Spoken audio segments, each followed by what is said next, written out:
Shadow Commons leader Chris Philp is with us now. Good morning to you. Welcome back to school. Who are you supporting in the leadership campaign? Yeah, so I thought long and hard about this, and we're lucky to have 6 really good candidates. They're all close colleagues and friends as well. But I decided to back Kemi Badenoch to be our next leader.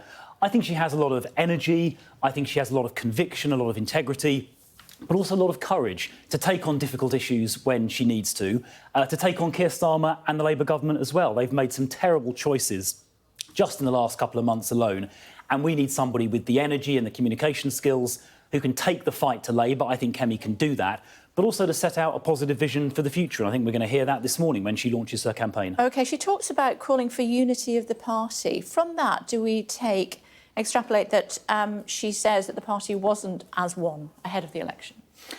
Well, I think we'll hear her set out this morning exactly what she means. But I think the election clearly did not go well for us, to put it mildly, a couple of months ago.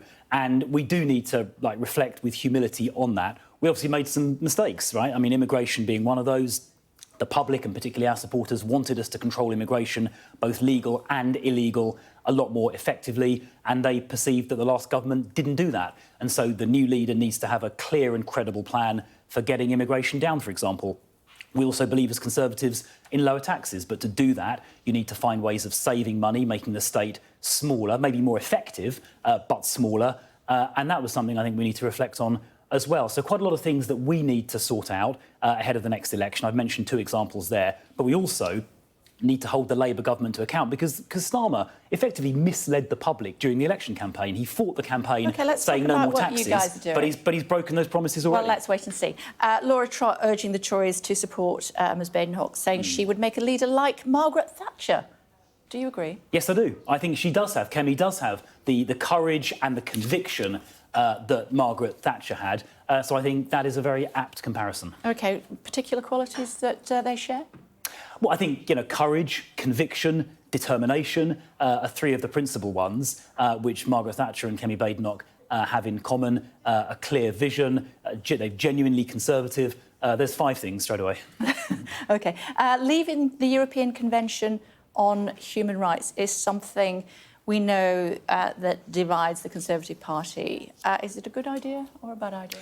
Well, I think we do need to look very seriously at that. I was Immigration Minister 2 or 3 years ago, or 4 years ago now, and it is definitely true that the way that the courts, both here in the UK and in Strasbourg, interpret the ECHR is making it very hard for us to police and control our borders. So the ECHR started off as a very reasonable set of principles to defend human rights in the aftermath of the Second World War. Things like the right to family and private life, the right to free speech, the right to life.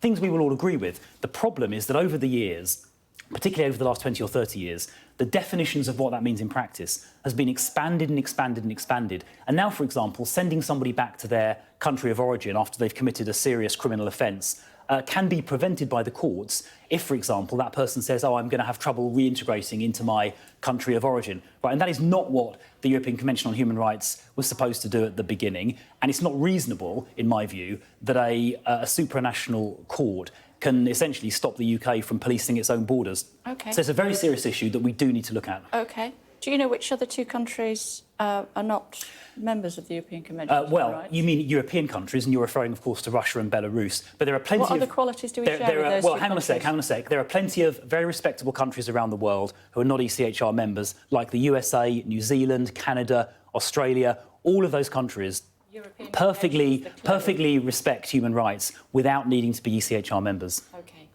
But as I said, let me take you back to my question. What other qualities do we share with Belarus and Russia? Well, absolutely none whatsoever, because they're brutal, dictatorial regimes. But, of course, human rights in this country long predate the ECHR. Look, this is obviously an important debate. There are some serious issues that need to be addressed and sorted out with the ECHR, and I expect the Conservatives to grip them. You'll have seen a story in this morning's newspapers in the Daily Mirror reporting that thousands of children, some as young as 4, are being sent home or suspended for racism. How have we got to this point? Well, clearly racism in our schools is not acceptable. It's not acceptable anywhere, and it's right that we take it really seriously. I think children as young as 4, there should be other ways of dealing with that, to just give them guidance, to sort their behaviour out. You wouldn't support sending them home? In the first instance, no, I certainly would not. It'd be better to give them better education, better guidance. But ultimately, we do need to make sure that racism has no place anywhere in our society, especially and including in schools, because that is not the country we are. We're a country who treats people as individuals on their own personal merits, and we do not sort of discriminate or treat people differently based on the colour of their skin or their religion. As Martin Luther King said, we should judge people by the content of their character, not the colour of their skin. The Runnymede Trust that have put together this report, it's a think tank. They say these kids are not only parroting what they've heard at home, but are also blaming politicians and saying that politicians are normalising bigotry. Do you think it's reasonable to suggest that some politicians are doing that? Not particularly, no. I think it is reasonable to have debates about levels of immigration, and to do that is not racist. It is reasonable to talk about how many people we think we can accommodate here, the kind of skill mix we would like to see amongst people coming in, and to debate those issues is a reasonable thing to do. But I repeat again, racism of any form has no place in our society, and it certainly has no place in schools. So what do we do then? Because campaigners are saying it is becoming normalised.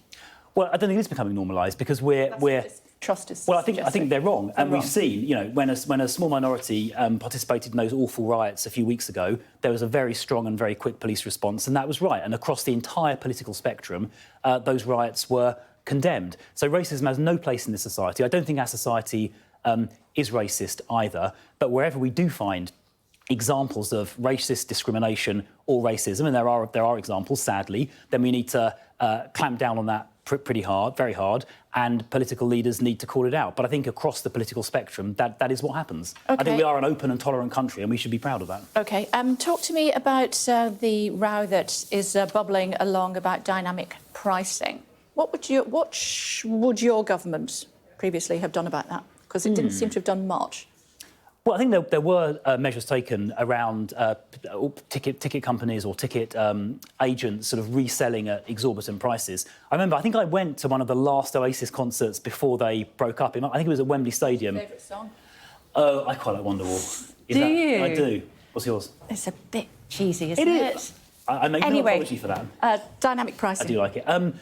Well, I think if people are getting really seriously ripped off, particularly by people who sort of buy tickets in bulk cheaply and then resell them at a massive markup, I do think there is a problem with that, and it does mean that genuine fans can't get to see concerts. So price surging is different to that, isn't it? It's people standing in the queue, literally, for hours, and then as they get to the front of the queue, finally I'm getting my tickets, and they're double what they should have been.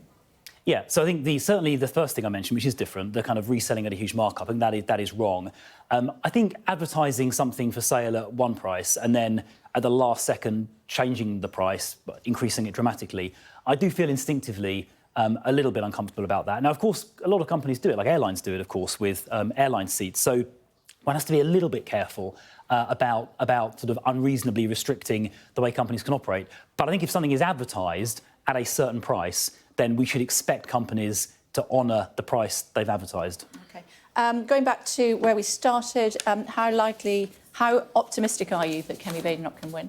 Yeah, I'm pretty optimistic. I think she's got good support inside the parliamentary party, amongst the wider party membership. And I think as this campaign unfolds, and of course it's only really getting underway now, we've got 2 months to go, we are going to see her energy, dynamism and charisma coming through. And I think people will respond positively to that. She can take the fight to Labour, she can set out a vision for how we're going to win next time, and that's why I'm supporting her. She needs to be in the final two, though, doesn't she? I think she will be. OK, it's good to see you as always. Thanks very much indeed. Thanks a lot. Well, these are the 6 candidates to be the next Conservative leader, as well as Kemi Badenoch, who officially launches her campaign this morning, as we just heard there from Chris Philp. Mel Stride and Priti Patel are there as well. Also, a little bit later on, we expect to hear from James Cleverly. He's giving a speech at noon today. Tom Tugendhat and Robert Jenrick, who was on the programme last week, are also standing.